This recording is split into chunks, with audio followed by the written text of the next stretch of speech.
We offer actually two IB programs.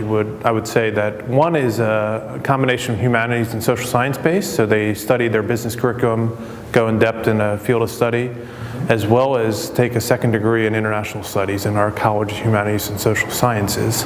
That provides them that historical, cultural, language, and political perspective upon which to apply their business skills. Our second program is a dual degree program with international partners where our students study business only, but they go advanced languages, become fluent, spend 2 years abroad doing 2 internships, one in the US, one abroad, and getting 2 degrees at the end of the 4 years. A very intense program for highly selective students who want to do international business, have a love for the language and culture, and can succeed abroad.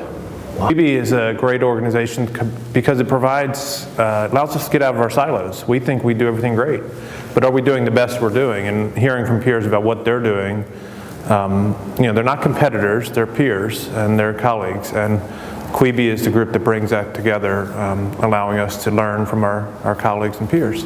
Attending this meeting helps. I have not reached out individually much to individuals in the organization, but attending this meeting, and like the session that's going on now, we're looking at, is there a difference in salary outcomes for IB majors? We have not taken the time to look at that. So could we look at that and make a point of distinction of our programs compared to the rest of the graduates coming out of the college? A student that I've had the privilege of working with at North Carolina State, her name is Sydney. She is in the dual degree program and has spent the last 2 years in France, taking all of her classes in French. She started 4 years ago as a first-year student at NC State. Unusual start. She had been volunteering in the Dominican Republic with Haitian refugees, could not come to her first semester because she felt her work was too important to give up and go to college. So she spent the first semester, she wasn't going to be able to come, but she was also not going to be readmitted next year. She would have to reapply and all this. So she spent her first semester in a refugee camp taking 4 classes online. She got a perfect 4.0.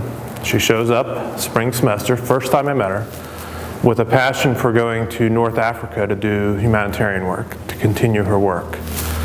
She went to the career fair, hated it, couldn't stand these corporations, but she needed an internship. So she lands an internship with a French company, biomedical company in North Carolina, in supply chain management.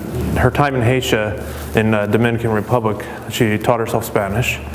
She was working for the head of supply chain in the Americas, would call South America, speak in Spanish, would call French, France, and speak in French, and then go into her boss's office and inform him of what was happening in both parts of the world in English. She went to France. She had to do her second internship. They provided her an opportunity there.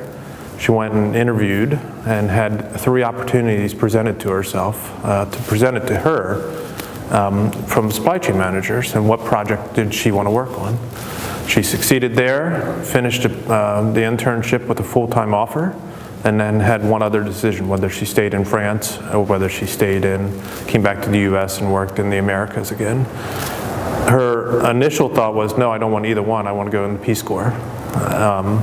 And she had a very good offer. She stopped and thought about it and realized that starting her career now in that corporate setting will allow her to do more work later on in her career, and perhaps after she retires to go back to that humanitarian work. So, great success story.